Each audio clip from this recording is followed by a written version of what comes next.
ni iby'agaciro kuri wowe uhisemo kumva iri jambo ry'umunsi kuri aya masaha, wenda ku isaha tugezeho aka kanya.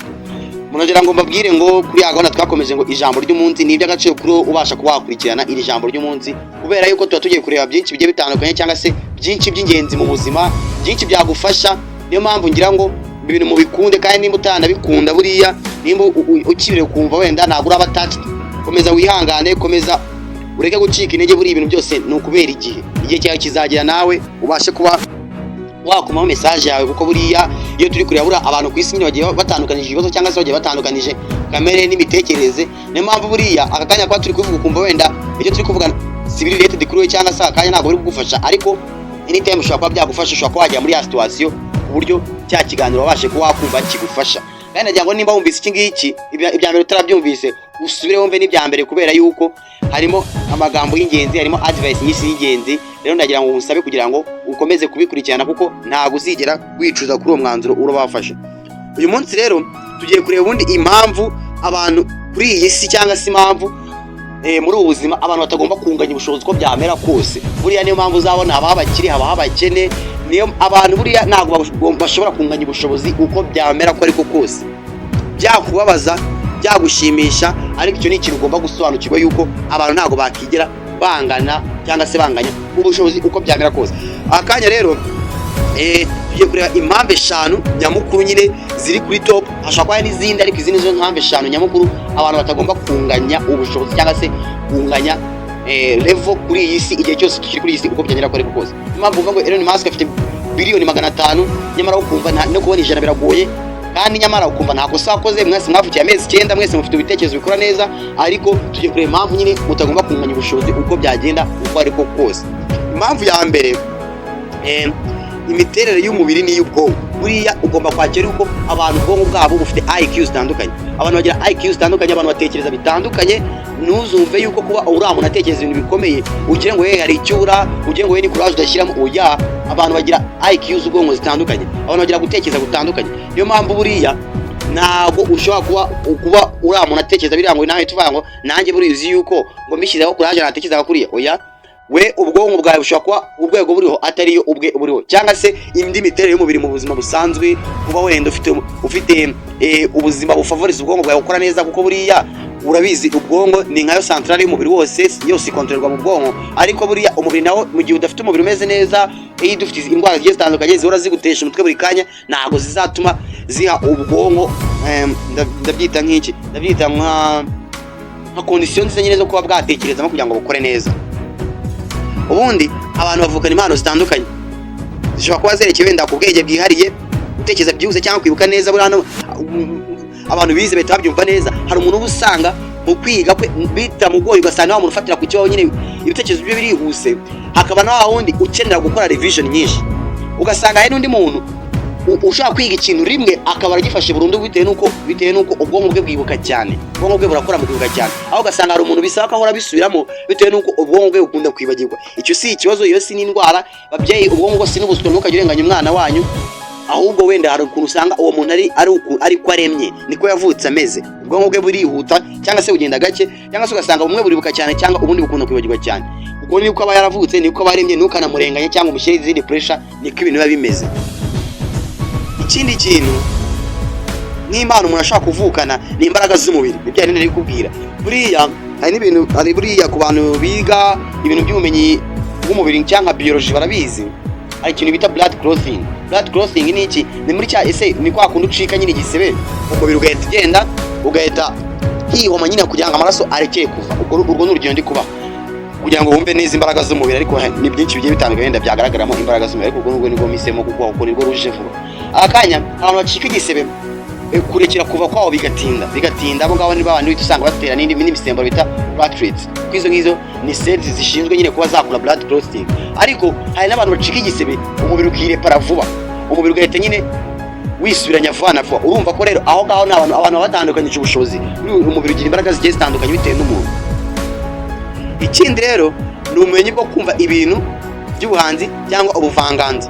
Aha ni ibintu bivanwa mu muryango, aho ubwonko n'umubiri byubakwa bitandukanye. kuri buri muntu buriya n'umuryango buriya ugeraho nyine ugeraho iyindi nabyita umuryango nyine ugeraho nayo iri ni tafari ushyiraho bitewe n'umuryango wakuriyemo bishobora kuba byagufasha mu kugira ubumenyi wenda mu by'ubuvanganzo cyangwa se mu by'amateka bitewe n'ukuntu bagiye babikuganirizaho bigiye bitandukanye. Impamvu ya kabiri rero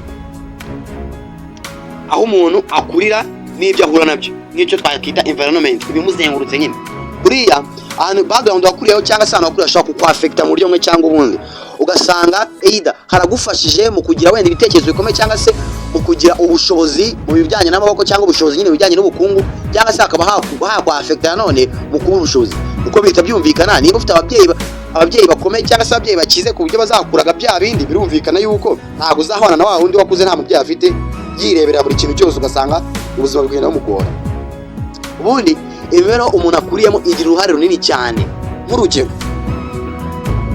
uburyo wenda umwana ashobora kuba yumvishwa ko agomba kwiga no gukora. Hari ababyeyi nyine bagushyiramo iyo kuraje bavuga ati mwana wacu nimba utarize nimba utarakoze umenye yuko kuri isi nta kintu uzageraho nta kintu ubasha gukora. Ariko hari n'ababyeyi bavuga ati mwana wanjye narakoze ngiye bihagije nta mpamvu yo kuvunika ngwino wirira amafaranga yanjye. Urumva ko abantu bazakura bafite ibitekerezo bitandukanye. Undi wayasigiwe ashobora no kuyasigirwa muri cya gihe ababyeyi badahari cyangwa se batari kumushyiraho control cyangwa adafite umuntu umufasha gukontrola ugasanga abayeho gusesagurwa.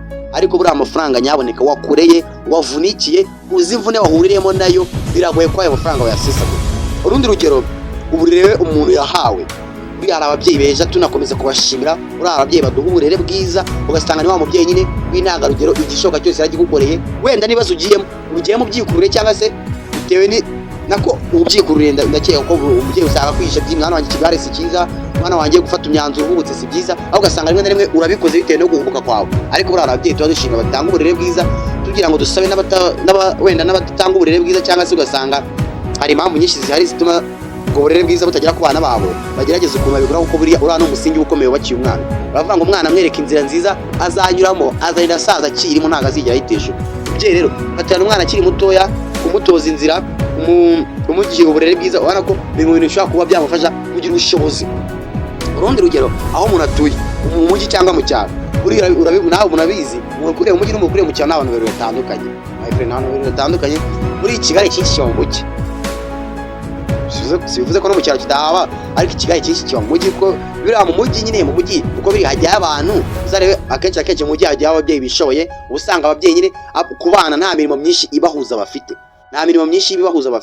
impamvu buriya nyine kuba ahuza n'inshuti ze akabatemera n'inshuti ze nyine muri ako kandi nicyo gishoboka nicyo gihari nicyo cyo gukorwa kuko nanone ntabwo ngo umwana ajya ahora mu rugo yicaye ntabwo yazamenya isi wanjye. Impamvu rero akunda guhuza n'inshuti ze kuko abana nyine nta mirimo myinshi bafite kuko usanga akenshi na kenshi mu mijyi hakora ababyeyi ariko mu cyaro ubusanga umwana agiye afite uturimo tw'amaboko twinshi tugiye dutandukanye yagiye kwahirira inka yagiye kuvoma yagiye gutora inkwi nyine ukasanga ibyo bishobora gutuma kenshi na kenshi aba okipe cyane ku buryo ki usanga wenda ya mibereho yo hanze wenda atari guhura nayo cyane. Cyangwa se urundi rugero wenda ahangaha twabisobanura bitandukanye aho umuntu atuye mu mujyi buri mwana wese wakuriye mu mujyi akora umuntu ucamutse mu ubwonko bwe nyine abarimo nyine aba ari umuntu ufunzwe ku maso cyane kubera ko nyine baragiye aba muri kondisiyo nyinshi zigiye zitandukanye buri ubuzima bwo mu mujyi n'ubuzima bugoye. Rero umwana wese uwukuriyemo buriya njye ntangira shidiganya ko ashobora gukurana ubwonko burenze nyine atari umuntu witwaye nabi cyangwa yiyandarike cyangwa yifate nabi agahura n'ababyeyi beza bamugira inama nawe akazikurikiza neza.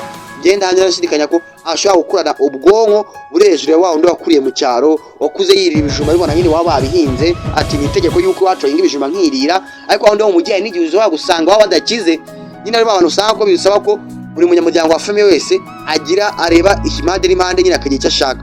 Uwo mwana hanyashidikanya ko azakurana ibitekerezo birenze ibyo wa wundi wakuze ameze yumva ko ari nk'itegeko kuba waba bahinga ibijumba akirira kuba waba bahinga imyumbati akirira. Urundi rugero n'ubushobozi bw'ababyeyi n'ubuyobozi bw'aho batuye n'ubushobozi bw'ababyeyi n'ibyanyu n'ababwiraga nk'umurage cyangwa se ubuyobozi bw'aho batuye.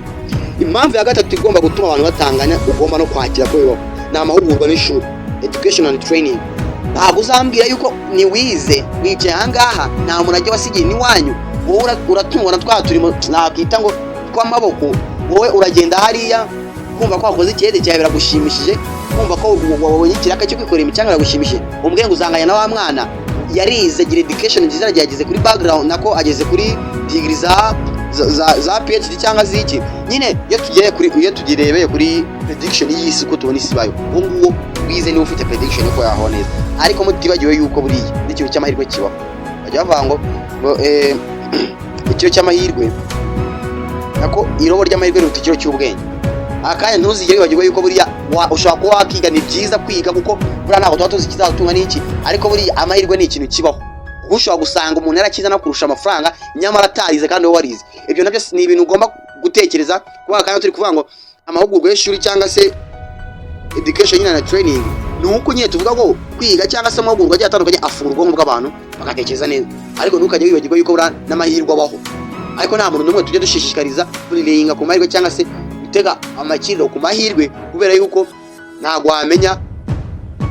Niyo mpamvu bavuga ngo n'Imana ifasha uyifashije. We yiga cyangwa se kora icyo cyose cyatuma ubaho neza, ayo mahirwe naza azasanga nabyo bifite, yego bizaba byiza cyane, kuko ayo mahirwe uzayakoresha no mu buryo bwiza, uzayakoreshanya ubwenge bufungutse igihe uba wagiye wiga. Ariko aha ngaha biragaragaza yuko buri umuntu kuba yarize cyangwa se agenda abona amahugurwa mu yindi mirimo igiye itandukanye, agasanga yihuguye gukoresha ikoranabuhanga, yihuguye kugira ute, uwo muntu akurusha amahirwe menshi, kuko bari aba Elon Musk barize rwose. Ntuzagire ngo bari abakire ba mbere ku isi, aba ari wamukire ngo amafaranga yanga ava mu mahirwe. Ubundi amahirwe nge numva ko ari nka mikino betting, ariko uri aba yarize kuba kampani ze nyinshi zishingiye ku ikoranabuhanga, cyangwa se ugasanga ishingiye ku bindi. Aba yarize mu ishuri niho twigira ya masomo ya entrepreneurship, ya masomo nyine akwereka yuko kwihangira imirimo, uburyo wabigenza, akakwereka ati se nimba uri umunyabusiness ugomba kuba ufite imico, ugomba gukora iki kugira ngo ube umunyabusiness mwiza. Ayo masomo nyine yose usanga mu ishuri. Ushobora kuba waraninga business utarize, yego birashoboka, ariko aho ndi wize nimuraninga business imwe mufite ubushobozi bumwe, arakurusha amahirwe menshi, arakurusha prediction nyinshi ziragaragaza yuko uwo muntu azaba kurusha amahirwe ndetse n'ubushobozi. Impamvu ya kane iva ku byo umuntu yiyemeza n'imbaraga ashyiramo, personal effort.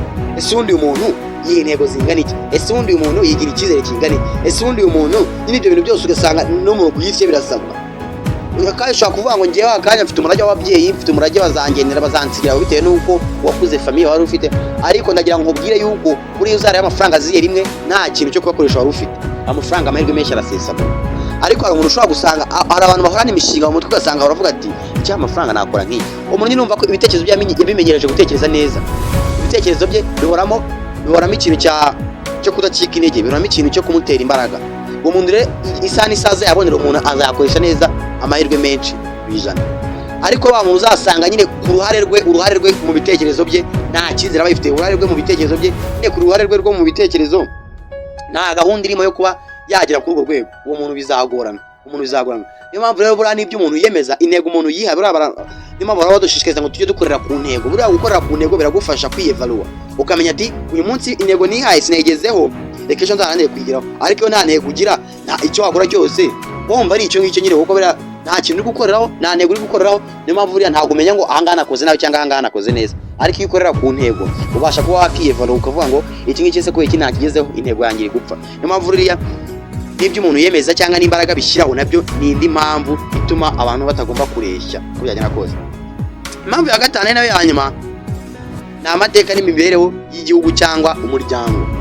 Igihugu amateka ashobora kukwafekta. Niyo mpamvu tuye dusaba abantu cyangwa se utanga inama ivuga ngo ntugatwarwe n'amateka, ntukayoborwe n'amateka.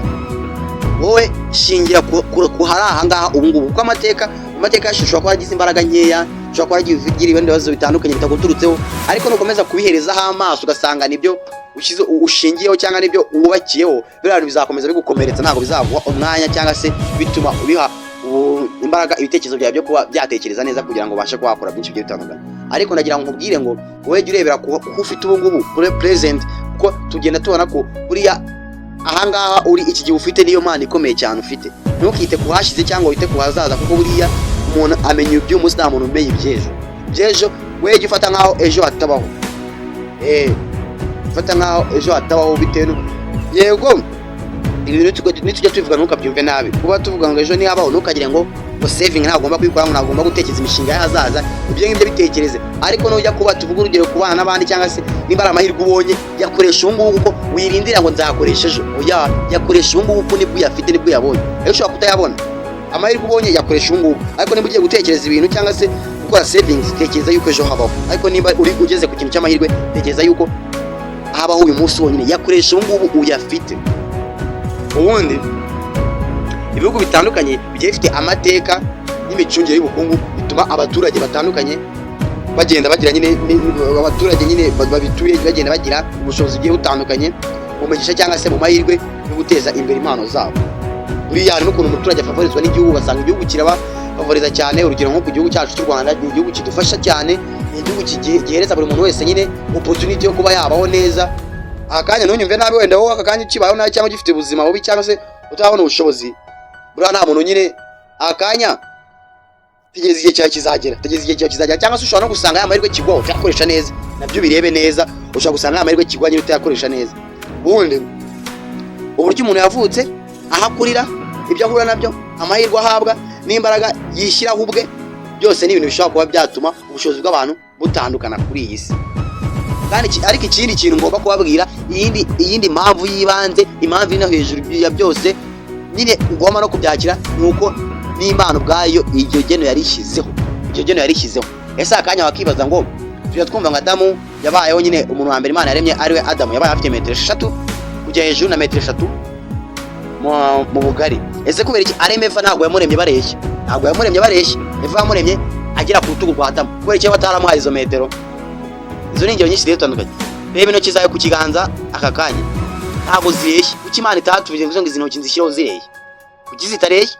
Niyo mpamvu nyine ugomba n'abantu ntabwo bagomba kureshya kuri ubu buzima. Ntukabone mugenzi wabayeho neza ngo bibabariremo, ntukabone ubayeho neza ngo bibabariremo, cyangwa se ntukabone ubayeho neza ngo mushake kubikandamirizaho abandi ngo ni abanebwe cyane bakora neza. Menya yuko ari iryageno ry'uko abantu batagomba kureshya uko byanyura kuri kose, ahubwo we bana n'abantu bose neza, utitaye ngo ese bafite bari kuri rwego, utitaye ngo ese barakize cyangwa barakennye, bana nabo neza kuko nta wamenya ejo ibintu birahinduka. Wa wundi uri gutsikamira ushobora gusanga ejo nawe agiye hejuru, nawe ukajya hasi kubera yuko Imana yamaze kuvuga ko tutagomba kureshya. Ubwo rero najya hejuru ushobora kuzajya hasi, cyangwa se ukaba wanakomereza ukagenda hejuru cyane nta wamenya.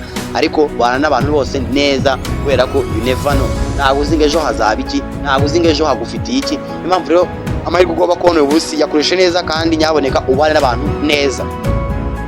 Turabashimiye mwebwe mwabanye natwe, mukaba mugeze ku musozi w'iki kiganiro mukidukurikiye. Turabashimiye, Imana ikomeze kugenda ibayimenyesha igiye itandukanye, kandi tunabinginga tunabasaba ngo mujye mukomeza ibiganiro byacu. Nimba mubikunze mushyire like, kandi nyaboneka nimba wumva ibiganiro byacu utarakanda kuri subscribe, reba ahantu hasi handitse subscribe ukoreho, kugira ngo ubashe kugenda ubona n'ibindi biganiro byacu bigiye bitandukanye byinshi. Kandi turabizi nyaboneka, ni nacyo duhora dusaba, ni nacyo duhora twifuza, kugira ngo ibiganiro byacu bijye bibafasha, bibaryohere, bigire aho bigukura naho bikugeza, nyine bigusigire advice mu buzima busanzwe, cyangwa se wenda bigende bigusigira n'andi makuru menshi agiye atandukanye, kuko buriya ntabwo dukora ibiganiro gusa, n'ibindi byinshi tugenda dukora. Niyo mpamvu duhora dusaba kugira ngo bikomeze bibafashe, mube touched, bibasha nyine kugira kuba mubyumve, mube interested. Natwe turabiziza yuko tuzajya dukomeza kugenda dukora iyo bwabaga, kugira ngo tugende tubagezaho ibintu byiza biri karite, kandi ukomeza kugenda mwishimira, kugira ngo tuzajya wicuza kuba wakanze ku kiganiro cya Update Trends, kuba wakirebye, kugira ngo utazajya wicuza. Murakoze.